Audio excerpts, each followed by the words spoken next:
Hello, everyone. My name is Stacey Natale, and thank you for stopping by the Life Happens Now with Stacey Natale YouTube channel. So, in today's video, I want to talk about imposter syndrome. We have all faced it, but I want to talk about how to relieve it so it doesn't continue to hold you back. So, what is imposter syndrome? Imposter syndrome is that feeling of you're not good enough, or when are they going to find me out? It's when you feel like you're not as much of an expertise at something, an expert at something, and you're just waiting for the ball to drop, and everyone's going to find out that you're really a fraud.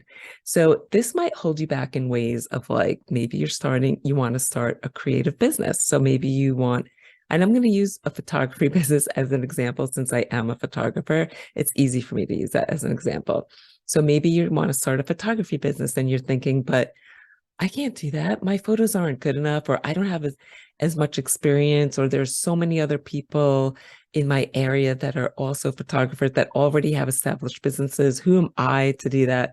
So if you catch yourself saying things like, who am I to do this or that, that means you're probably dealing with imposter syndrome. So let's talk about that. So I've dealt with that throughout my career. So after college, in college, I studied art and computers, but I got a job doing computers, even though I really didn't want to. And we're going to talk about that in another video about limiting beliefs and stories that other people have told you. So regardless of that, my first job or my first career was in doing computers. I was a computer programmer and then a systems analyst. And I remember my first job was like right out of college, and I got it was a junior programmer. It's where I kind of learned what I was needed to learn, and I was there for 7 months. Then in my next job, I was applying for a junior programmer, and it was for a bigger company, a licensing company. It was very creative, really fun. And I remember when who was going to be my boss was interviewing me, and he told me about the company, how many people, and the computer department. And he said, you would be the only programmer. And I was like, almost trying to talk him out of it. I was like, wait, you see, I only have 7 months experience. Are you sure you want me to be the only programmer? And he had more faith in me than I did. And it was fine. I was hired, and I was the only programmer for a while. Then I ended up hiring other programmers. I became a systems analyst. I ran the system for the company. And then I also thought, when are they going to realize that I don't really know what I'm doing? Like, I know how to read the manual. And back then it was an IBM System 38. So it was like a mid-frame computer, this big computer. But I kept thinking, like, I have the manuals behind me and I know how to look things up, but that's really the extent. I wouldn't consider myself like a systems analyst that really knew what she was doing. But it turns out like I knew more than I thought I did, that I gave myself credit for. But I always had that feeling like that's in my stomach, like, oh, when are they going to find me out? Then after that, I owned a gift basket business. I started a gift basket business, and I owned the domain basket.com. I was the original owner. But I did all of this out of my apartment in New York City. But I had big clients. I had big corporate clients, like advertising agencies and other big clients. And I kept thinking, like, oh, when are they? And that feeling again came to me, like, oh, when are they going to find out that I'm running this by myself in my apartment in New York City? Like, once in a while, when I had big orders, I would gather friends and like recruit my friends to help me. But for the most part, it was me. But I was like, oh. And when I first started my gift basket business, I was still working at that licensing company. So, I was like, oh, when are they going to find me out that I'm doing two things at once? But whatever, like, I still pushed through it. I still ran my business, even though I still had that feeling, but I still got out there to get corporate clients. Then with photography, I've been doing professional photography for over 10 years now.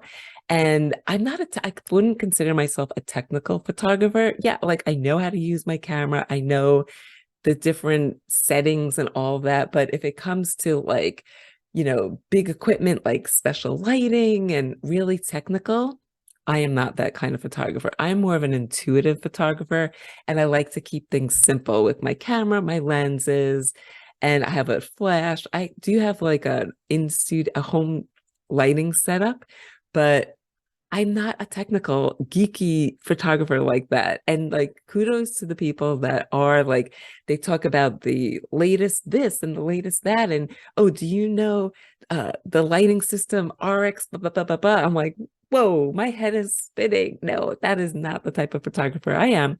So I get that imposter syndrome kind of feeling with sometimes when it comes to photography too, even though I'm very confident in my photography skills and the output that I put out, the work that I do, but I just sometimes feel like, oh, is a technical photographer better than a more intuitive photographer?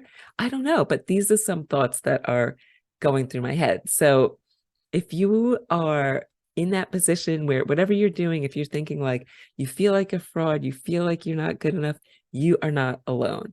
But there are some things I wrote down that I want you to think about so that you can relieve some of that feeling and then still go after it. So number one is, I wrote some notes here. Stop comparing yourself to other people. So we'll go back to the photography business. If you want to start a photography business, go ahead, start it. Don't look at like all of the other photographers in your area or say like it's an oversaturated market.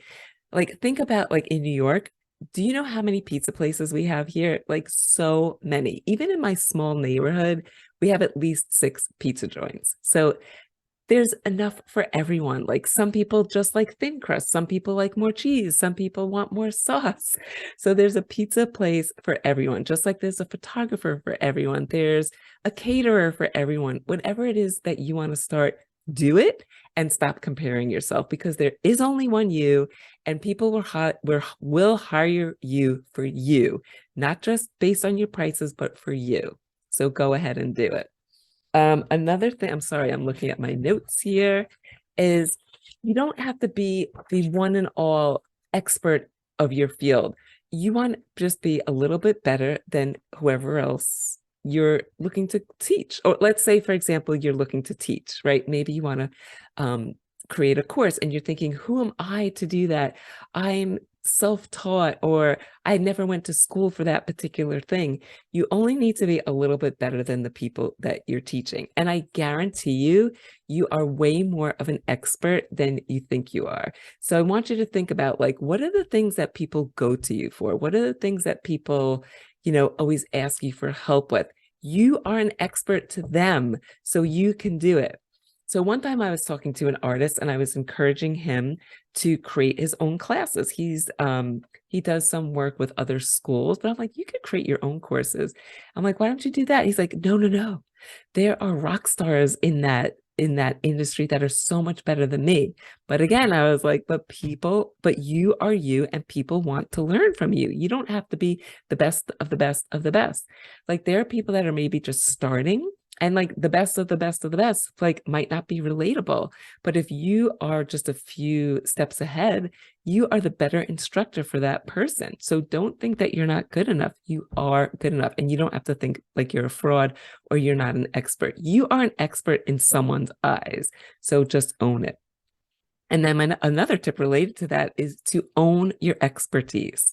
So how long have you been doing it? Like I have a friend that I always go to her when it comes to like questions about organic or like, what can I do for improving the environment? Things like that. She is my guru. Has she ever studied that? Like, did she ever go to a formal school? No, but she lives like that. She lives that way. So I know she is the expert. I can ask her anything about being organic. So she is my expert and she should create a course. Definitely. She has so much knowledge about things like that. So just own your expertise. Another tip is to deal with the fear. So this is where you would whip out your journal and you'll hear me talk about journaling a lot on this channel. So whip out your journal and work through the fears. What are the fears that are coming up for you?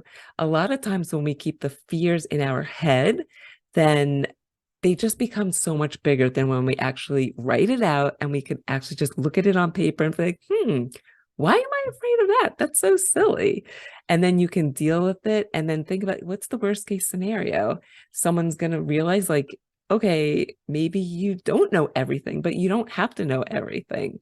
So that's another tip, is to deal with the fear. So I have other tips. I wrote a blog post about this recently. I will put that link below. Let me see if there was anything else I wanted to mention.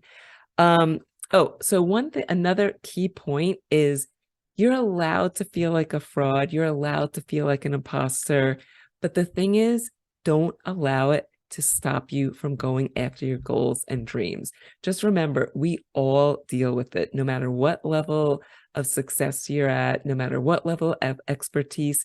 Everyone will deal with it to some level. It's just a matter of what you're going to do with it. You can feel that fear, you can feel the feeling of a fraud, but you could say, but also put it to the side. So, yep, I see you're trying to stop me, but I'm not going to allow that to happen. Put it to the side, journal on it, and go after your dreams anyway. So I hope that helps with you to deal with imposter syndrome. I'd love to hear from you, like if you feel it, like what are some examples, just like I gave examples in my life, and to see like, okay, this is a perfect example. This is maybe like my third video on YouTube, and I'm totally feeling like a fraud. Like, who am I to create YouTube videos to talk about certain subjects? But if it's on my mind, I want to speak about it, and I'm doing it imperfectly. I'm doing it before I'm ready, and I'm doing it even with the fear. Like, it's not 100% comfortable for me to be in front of this camera talking to you, but I'm doing it anyway because I feel like I have a message to share. And I want to inspire you because I see so many creatives holding themselves back, thinking that they're not good enough. You are good enough. So just go ahead and start wherever you are. You can do it. I'm going to put the link to the the full blog post under here. But if you have any questions or comments about imposter syndrome, I'd love to hear them. So put it in the comments below. This has been Stacey Natal. I'm artist, photographer, educator, and coach in New York City. And I'm so happy that you are here on the Life Happens Now with Stacey Natal YouTube channel. Thanks again, and I'll see you soon.